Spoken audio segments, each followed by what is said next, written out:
hide, project, and sabotage ourselves, there is a strange quietness in the spaces between who we are and who we present ourselves to be. A silence that becomes deafening the longer it is ignored. In every handshake, every smile, every word carefully chosen to avoid rejection, there lies a subtle performance, an invisible mask. And this mask, which Jung calls the persona, is not simply a harmless social tool.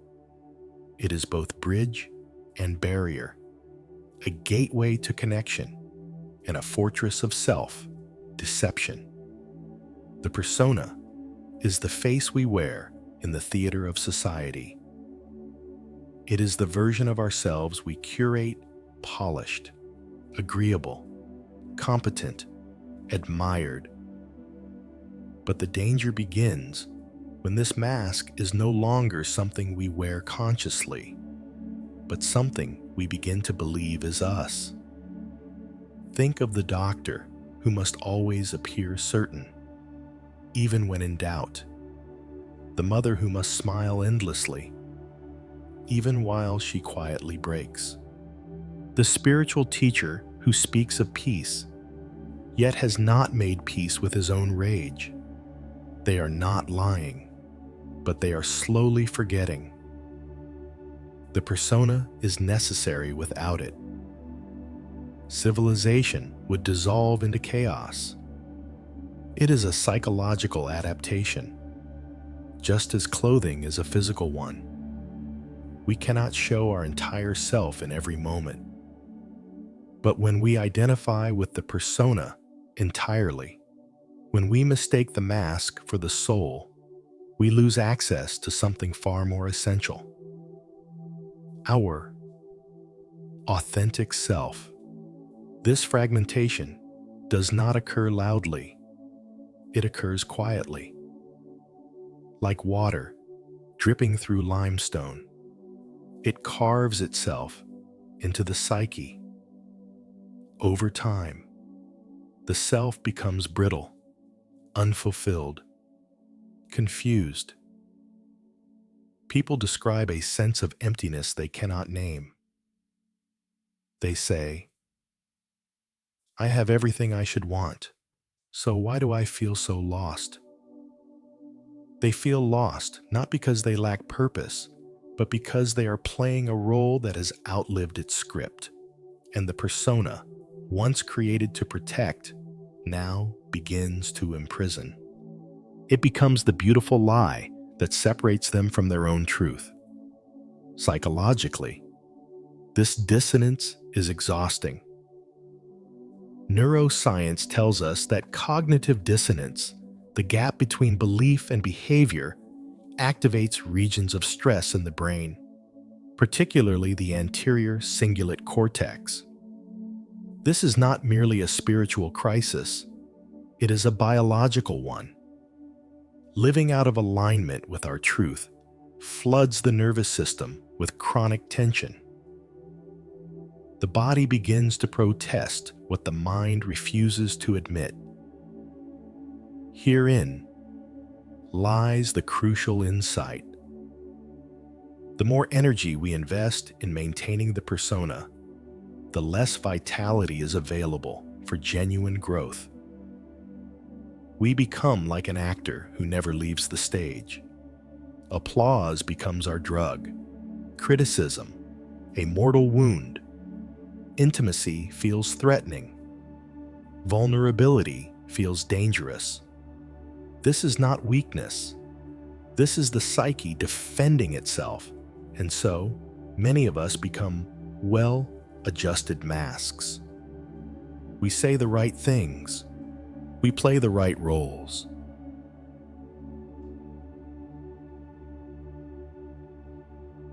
But deep down, we sense an ache, a yearning for something more raw, more real, more whole. But to remove the mask feels terrifying, because beneath it lies not just truth, but often shame. Beneath the smile may lie the wound. Beneath the charm may lie loneliness. Beneath the competence may lie the fear of being inadequate. And so we cling to the persona. We refine it. We enhance it. We brand it. We post it. We wrap our identity around it like a second skin. But the more we do this, the further we drift from the inner compass of the soul, the self, which Jung calls the totality of the psyche, both conscious and unconscious. This is not a condemnation. It is a recognition.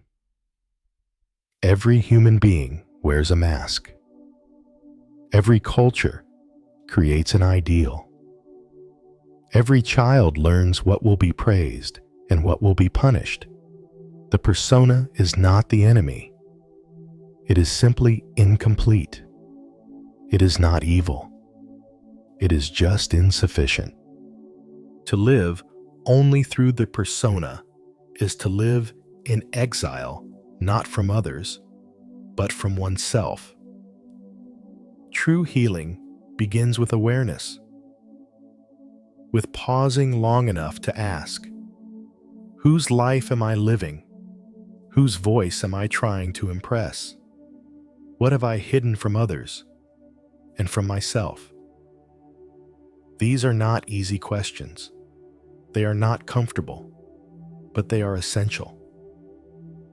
Because only when we begin to dismantle the false self can the true self begin to emerge.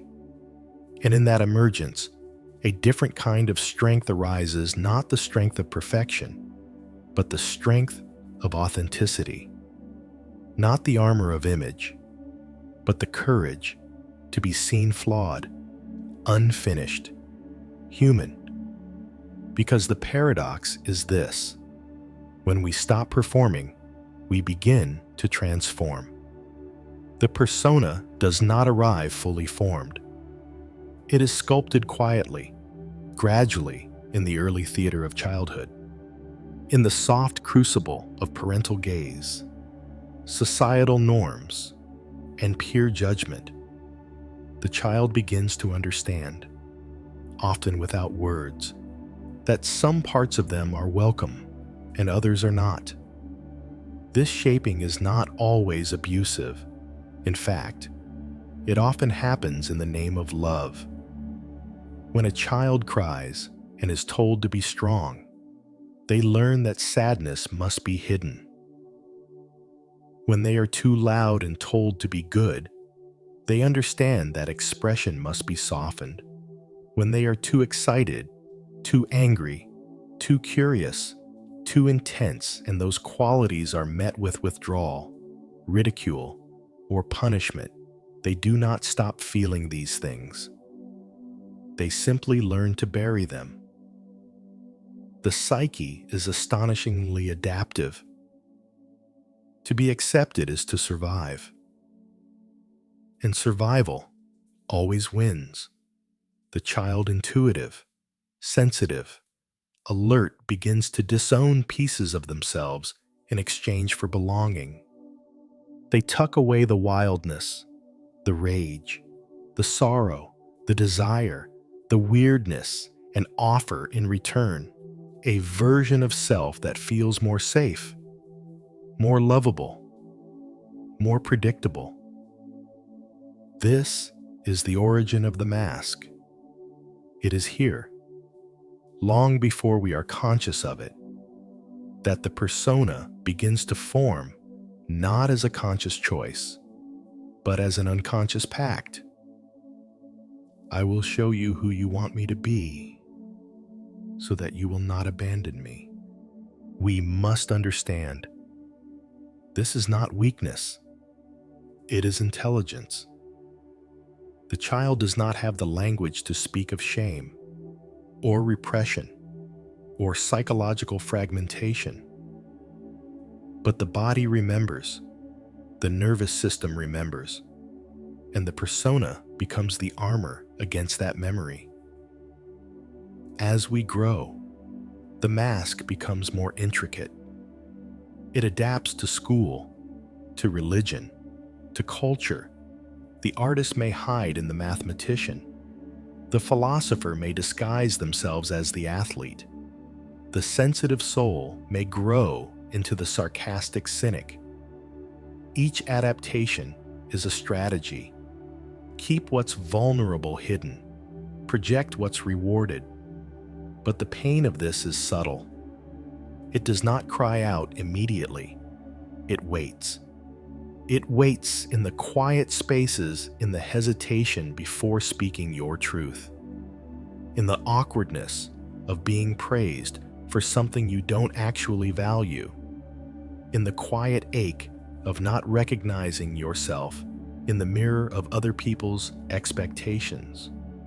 This internal dissonance can, over time, turn into anxiety, depression, addiction, fatigue, not because something is wrong with the person, but because something essential has been left behind.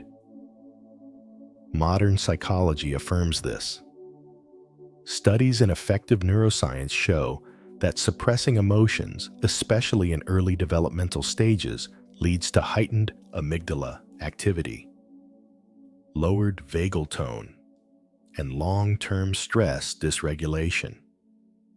In layman's terms, pretending to be someone else, day after day, wears down the mind, the body, and the spirit. And so, many adults find themselves haunted by a question they cannot articulate. What did I trade in exchange for being accepted?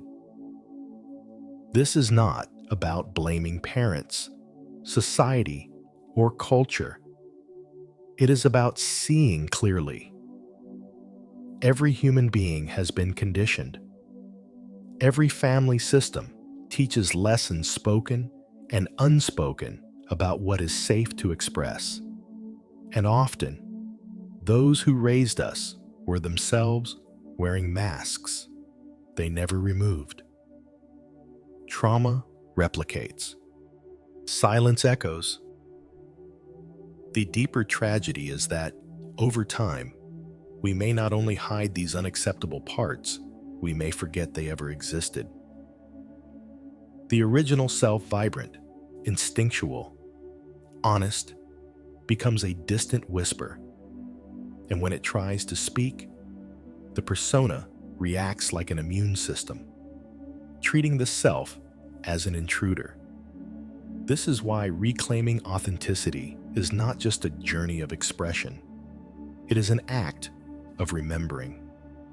To return to the self is to return to the parts we once locked away, to bring them into the light, not to be overwhelmed by them, but to learn from them, to hold them with dignity. Here, Jung's idea of the shadow re-enters the conversation. The persona and the shadow are twins born of the same split. What is placed into the persona is what is socially acceptable. What is cast into the shadow is what is socially condemned. The greater the perfection of the persona, the darker the shadow becomes. Thus, the smiling preacher who condemns sin but hides addiction. The teacher who demands discipline but rages in private. The loving parent who sacrifices everything and secretly resents it. These are not rare exceptions. They are everyday phenomena. We are all divided, and until we bring awareness to that division, the persona will tighten its grip and the shadow will act out in secret. This does not mean we must discard the persona. That would be naive and even dangerous. To live without a mask entirely is to live without boundaries, without discernment, without social intelligence. The goal is not to remove the mask. It is to wear it consciously, to know that it is a tool, not an identity, a role, not a soul. To do this, we must return to the root, to the childhood moment where the self was first split, to ask, what did I stop expressing to feel safe? Whose love did I fear losing? What parts of me remain frozen in time, still waiting for permission to be seen? These are not therapeutic questions alone. They are spiritual. Because behind every mask lies a sacred longing to be whole, to be known not just for our achievements or appearances, but for our essence raw, flawed, true. And that essence, once buried, does not die. It waits. It waits for us to return. We live in an era where image is everything, and the persona is no longer just worn in the quiet corners of our private lives. It is broadcasted, curated, tracked, liked. We are not merely living through masks now, we are performing them. In earlier generations, the persona was confined to roles within family, community, or career. Today, it spills into every digital interaction. On social media, each photograph, status, and reaction becomes a pixel in the collage of the idealized self. Every platform is a stage. Every post is a script. But the audience is no longer just society. It is now an algorithm. We shape ourselves not for authenticity, but for approval, not for connection, but for consumption. We are no longer only managing how others perceive us, we are now managing metrics. This is not harmless. In psychological terms, the constant reinforcement of an idealized identity leads to self-alienation, a fragmentation between the experienced self and the projected self. Clinical psychologists now speak of digital self, discrepancy, the emotional toll that arises when the online persona diverges too far from one's lived emotional reality. Imagine this: a person going through heartbreak, but posting smiling vacation photos to keep up appearances, or a man struggling with depression, yet maintaining an image of relentless success.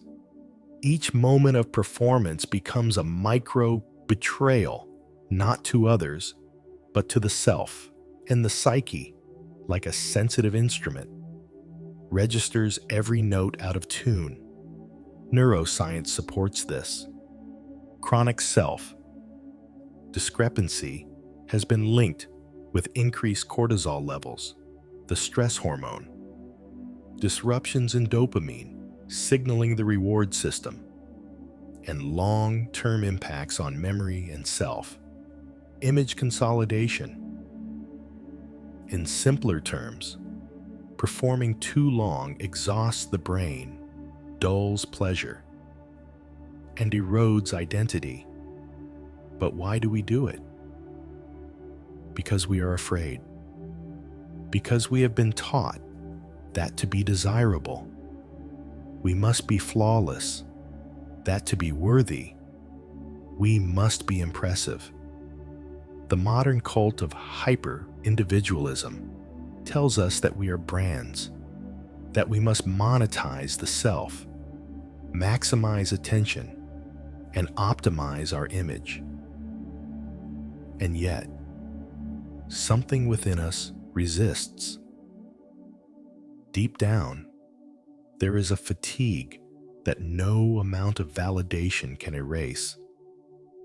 A quiet knowing that says, "This isn't me." That somewhere behind the likes, the filters, the accolades, a truer self waits, silently, patiently, and sometimes it cries out through burnout, panic attacks, or inexplicable sadness. All this, Jung would say, is the soul calling us home, because what we are witnessing, culturally, is not just a psychological crisis. It is a spiritual drought.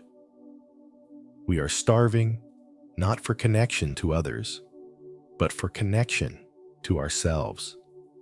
And what is the cost? Relationships become transactional. Vulnerability becomes performance. Even healing becomes content. We show our wounds not to process them, but to receive applause for our growth. We say authenticity, but mean palatable honesty, the kind that is still flattering, the kind that won't risk too much. But the soul is not interested in performance. It is interested in truth. Jung understood that behind the persona lies a deeper call, the path of individuation, a path that demands we peel back the layers we have accumulated, that we face not only what we have shown the world, but what we have hidden from ourselves. This is why so many spiritual traditions speak of ego death not in dramatic, esoteric terms, but as a necessary shedding. The shedding of false identity, false power, false security. And while the world tells us that more is better, the inner journey often begins with less noise, less pretending, less striving. But make no mistake, this shedding is painful. It may feel like losing control, like losing reputation, like becoming invisible. But what is truly being lost is the illusion of control, the burden of reputation, and the mask of visibility. To no longer be defined by the persona is to walk into unknown territory, to say, I will no longer trade my soul for applause. I will no longer betray my truth for belonging. And in that moment, fragile, terrifying, sacred, we begin to find something we did not know we were missing. Peace. Not the peace that comes from others agreeing with us, but the peace that arises from inner alignment when the voice we hear inside matches the voice we speak outside, when the values we hold privately guide our public choices, when we no longer need to manage our image because our truth speaks for itself. This is not about becoming authentic as a trend. It is about becoming whole. And wholeness includes contradictions. It includes imperfection. It includes shadow. But it also includes freedom. Because when we stop feeding the mask, something extraordinary happens. We begin to see others more clearly. We no longer need them to validate us. We no longer project our unresolved pain onto them. We begin to listen, to empathize, to connect. This is where healing moves from the personal to the collective. Because when one person removes their mask, they invite others to do the same. Vulnerability becomes contagious. Honesty becomes magnetic. And a different kind of culture begins to emerge, not built on image, but on integrity. But for that to happen, we must first confront our own internalized scripts, the voices that say, "You're only valuable when," or "You must always appear." These voices do not come from the soul.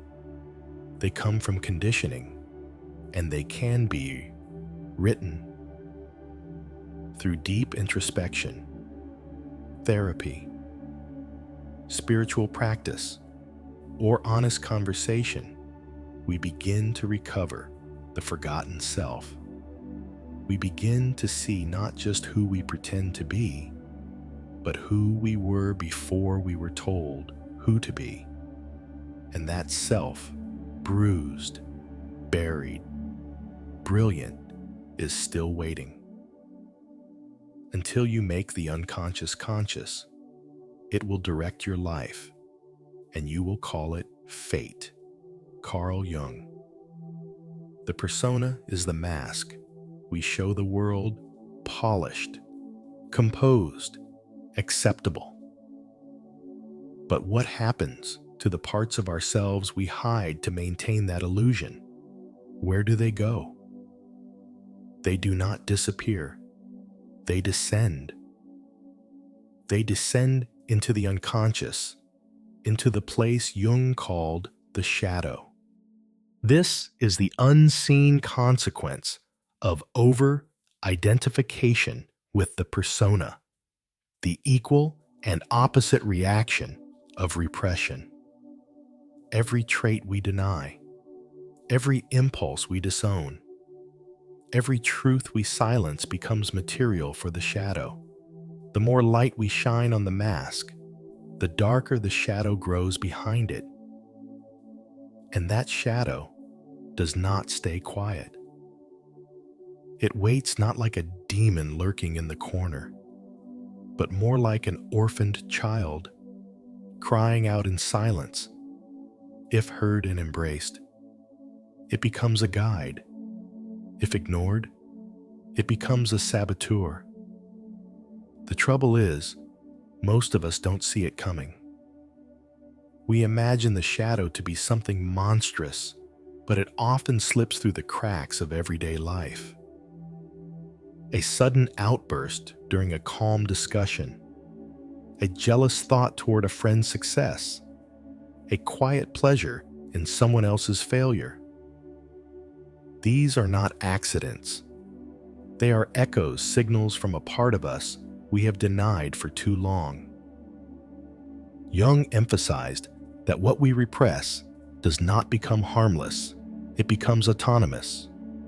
The more we disown our anger, the more it erupts inappropriately. The more we suppress our desire, the more it leaks through fantasies and compulsions. The more we pretend to be good, the more the shadow insists on acting bad.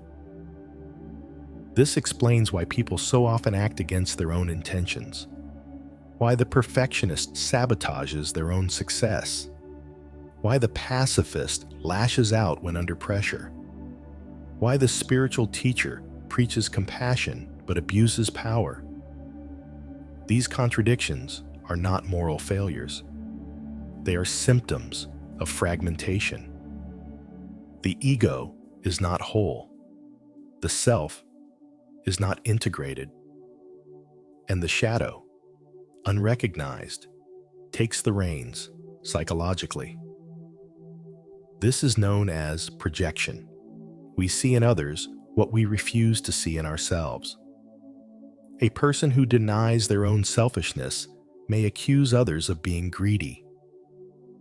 One who represses their sexual desires may condemn others' sensuality. The judgment is not insight, it is displacement. And these projections are not limited to individuals. They shape entire cultures. A society that worships productivity but shames vulnerability will project its shadow onto the lazy, the weak, the emotional. It will marginalize the very traits it fears to admit are human. It will build institutions that reward masks and punish honesty. over time. This collective denial creates cultural pathology. Think of historical witch hunts, political scapegoating, and genocides. These are not merely political acts. They are psychological eruptions, collective shadows unleashed when the truth becomes unbearable. The evil we cannot face in ourselves must be cast outward, onto others. And so, the work of integrating the shadow is not just personal, it is ethical. When we take responsibility for our inner divisions, we reduce the need to blame others for our discomfort. We stop projecting and start reflecting. We begin to notice. That which irritates me in others may be a mirror of myself. This is a radical act because it dismantles the ego's favorite defense, righteousness. The ego wants to be the hero. The mask wants to be admired. But the soul wants to be real. And realness includes contradiction, complexity, paradox. It includes light and dark, strength and shame, wisdom and wounding. To embrace the shadow is to reclaim what we have lost, not just the pain, but the power. Because the shadow is not merely negative. Jung was clear.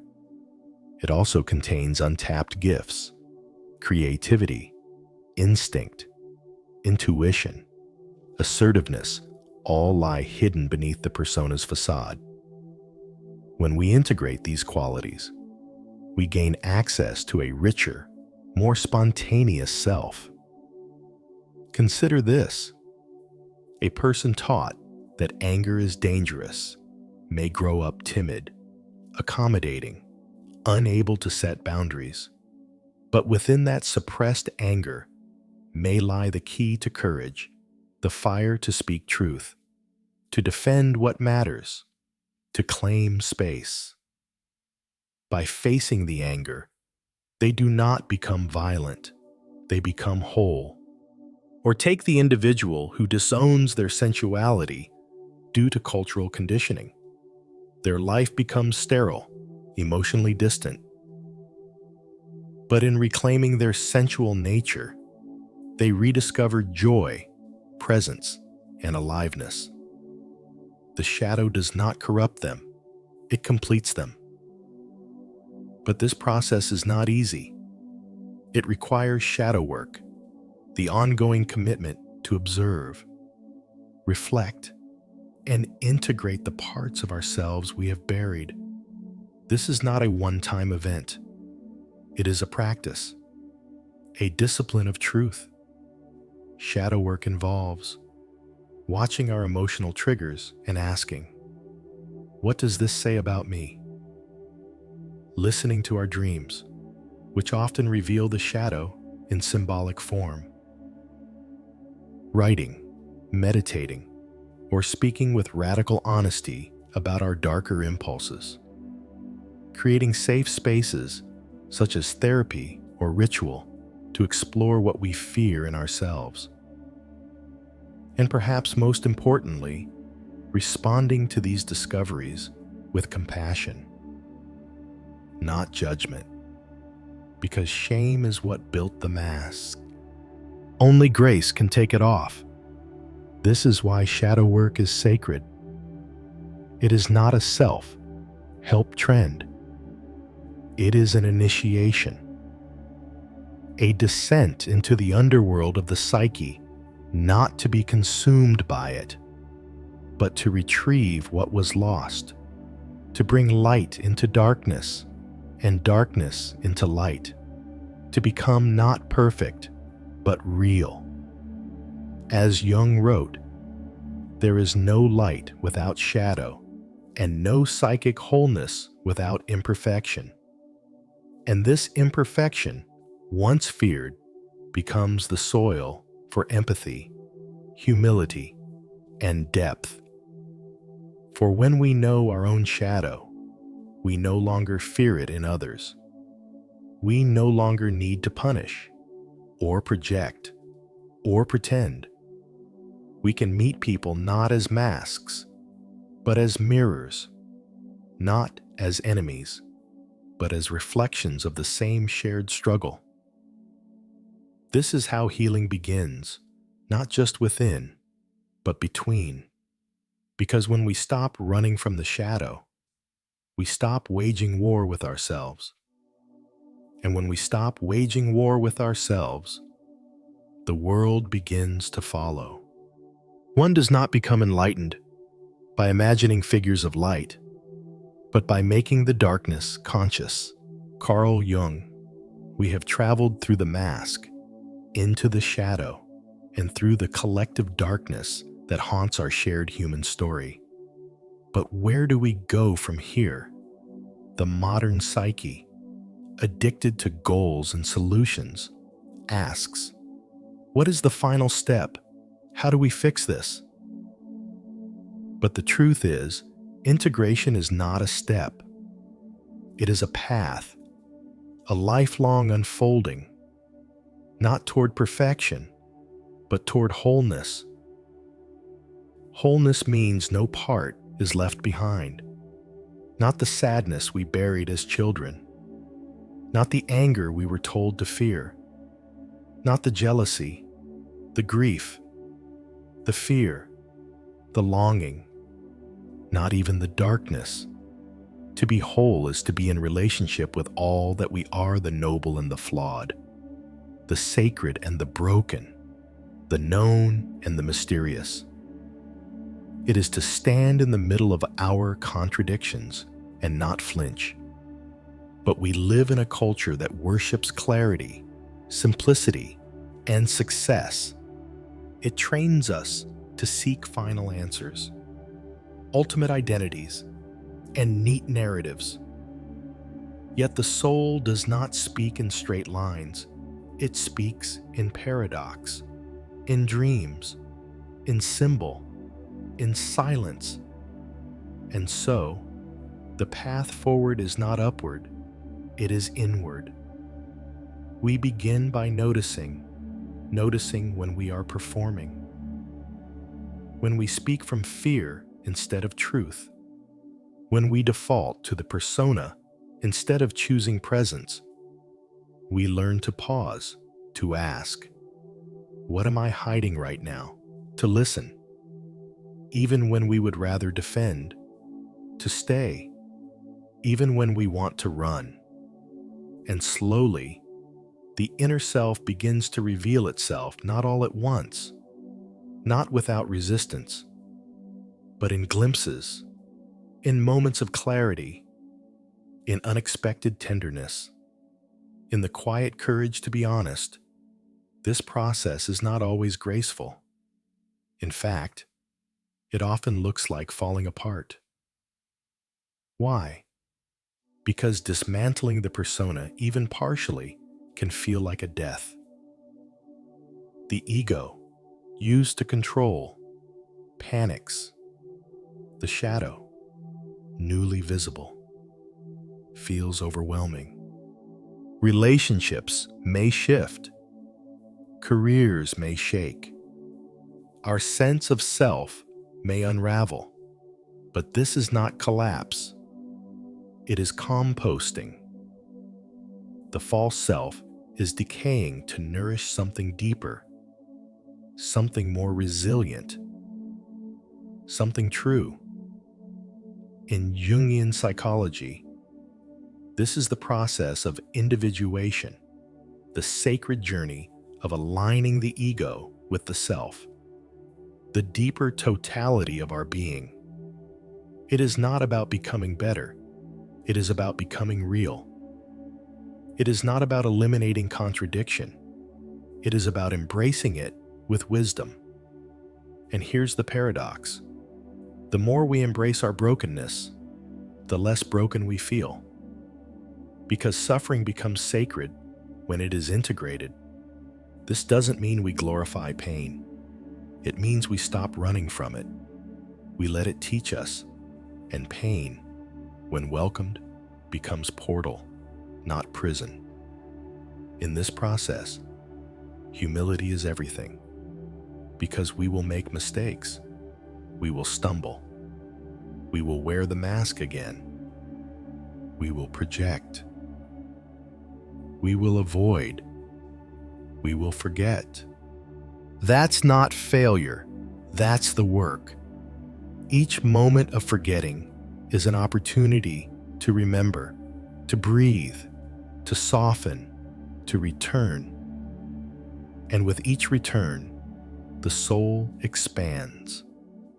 Not because we've become someone new, but because we've reclaimed who we've always been.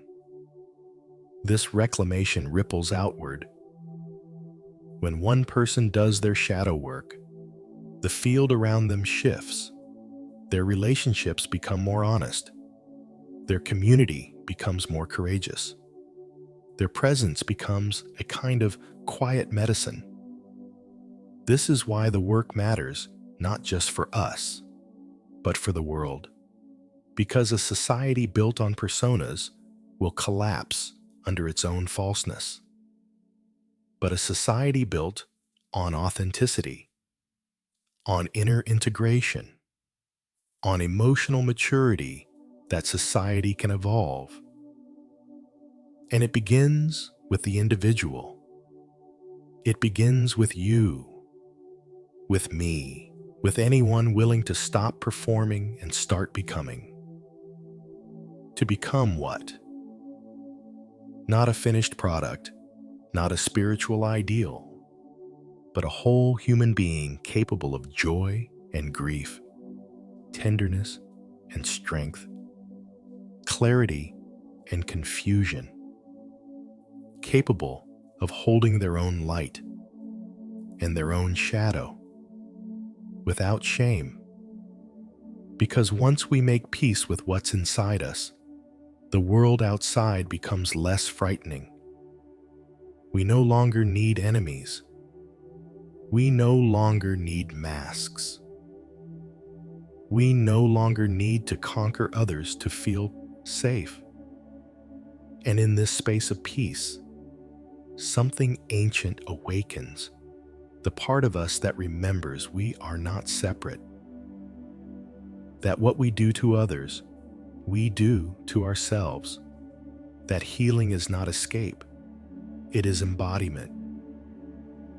And so, the invitation is not to transcend the self, but to inhabit it fully, to walk this world as someone who has met their own soul in the dark, who has sat with shame and chosen compassion, who has witnessed rage and chosen presence, who has walked through illusion and chosen truth. This is the quiet revolution, the unseen transformation, the turning of light inward until it shines through every crack we tried to seal. As Leonard Cohen once wrote, there is a crack in everything. That's how the light gets in. And perhaps it's also how the soul gets out. You are not your mask. You are not your image. You are not your curated persona, nor the shadow that hides behind it. You are the one who watches, the one who chooses, the one who dares to become whole, even if it costs you everything false. So let the masks fall. Let the shadows speak. Let the self rise. Not perfect, but free.